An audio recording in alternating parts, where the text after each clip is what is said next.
I'm Nathan Judah. I'm here with Express and Star reporter Lewis Cox. Lewis, after Saturday and that shocking second half against Aston Villa, they needed a response tonight. Big 2 home games, and they've done the business. Yeah, we were talking going into it, the 2 home games were Reading and Burton. It couldn't have been too much more ideal, and they made light work of that tonight. Reading, I mean, I don't know how bad you think Reading were, but pretty terrible. John Ruddy has had to do much, has he? If anything, I can't recall him making a save barely or touching the ball. So, you know, it was always going to be until that first goal. It'd be a bit nervy, just, you know, worry, and Reading get more confidence while it's 0-0, something to cling to. But perfect time to get a goal, 41 minutes or whatever it was. Just kind of took the shackles off maybe a bit. You know, Reading lose a bit of hope, and then pretty soon into the second half, got the second, and Reading heads dropped.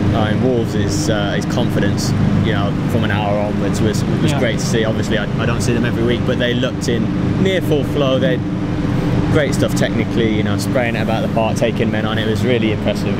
Yeah, and like you said, the fans were nervous, weren't they? They needed that first goal, and an unlikely source through Matt Doherty, but it was a good team goal. Yeah, I mean, I wouldn't say by any means that it was quiet in here tonight. I thought the fans got behind the team, even at 0-0, to try and push them on, to try and break the deadlock.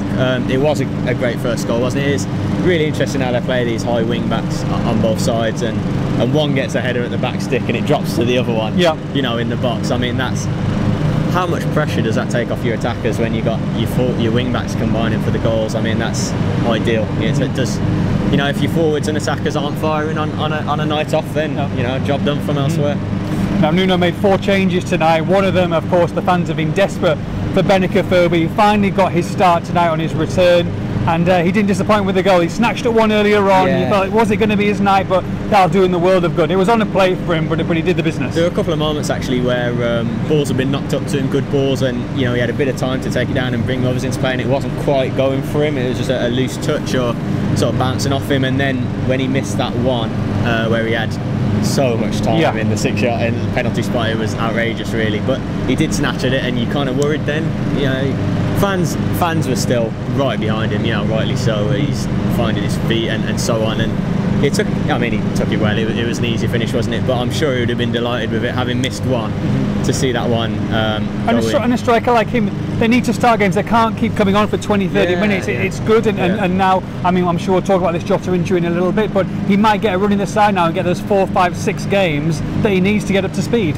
I think probably of all positions, centre forward is the one where it's hard to come in from the cold when you're not playing and just do 20 minutes. Games could be over, games could be sort of gridlocked, and you've got to come on and try and make a difference. And you know, I think he showed enough sort of predatory, you know, instinct tonight to grab a goal, to give himself confidence, to give Nuno confidence in him. I'm sure Nuno has confidence in him, but you know, to get the fans back on side. You know, it's 2 goals in 3 games now. He'll be delighted, and you know, with the sort of barren run Bonatini's been on, that sort of central lone striker spot is up for grabs, isn't it? It's whoever's doing the business, you know, sort of in the goals, and at the moment it's Afobe. I'm pleased for him, and I imagine, you know, he's done enough to keep his spot.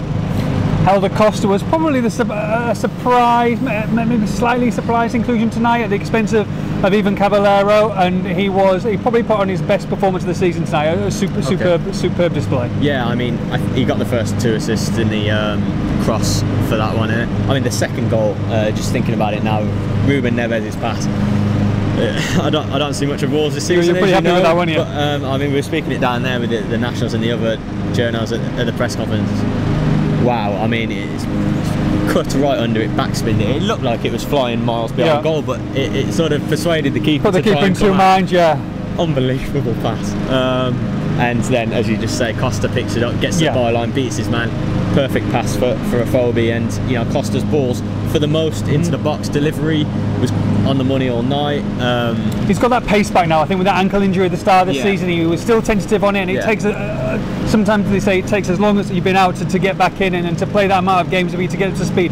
He's looking like the business now, and they're going to need him because of that disappointing and looks really dangerous and serious Diogo Jota injury. What's the latest on that? What's Nuno had to say? Yeah, well, actually we got more sort of info from Diogo Jota's injury from Matt Doherty than we did from Nuno. Nuno wouldn't go into a full diagnosis or anything, but as you can read on Expresso Star, he did say, you know, we're worried about Jota's injury. Not good sign, is it? Really worrying signs. He barely got into his flow tonight.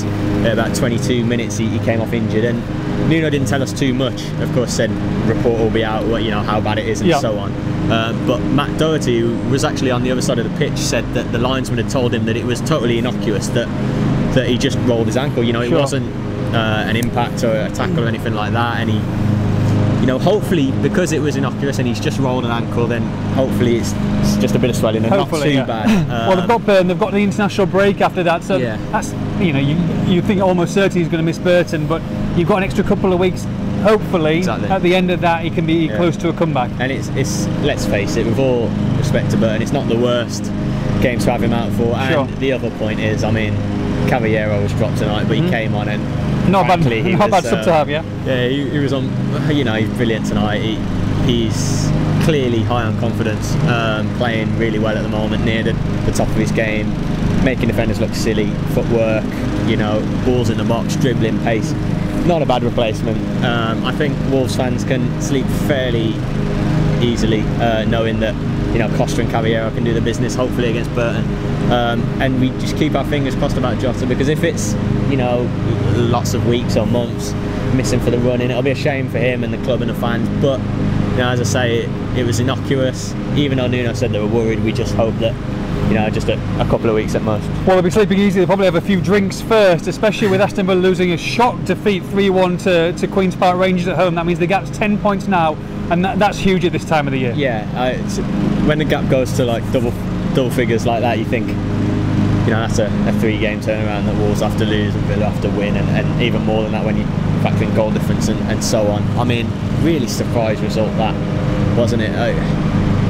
Considering what we saw from Reading tonight, no disrespect to Reading, but they're absolutely miles off it. You know, they could have clung on to a 0-0 if Wolves didn't find their touch in the final third. But, you know, for QPR to go and do that at Villa, I mean, really surprising considering what Villa did at the weekend to Wolves. I mean, you wouldn't really have seen that coming at all, but what a boost. Wolves tired them out, that's why they were shouting to Queen's Park. We'll go with that, We'll go with that.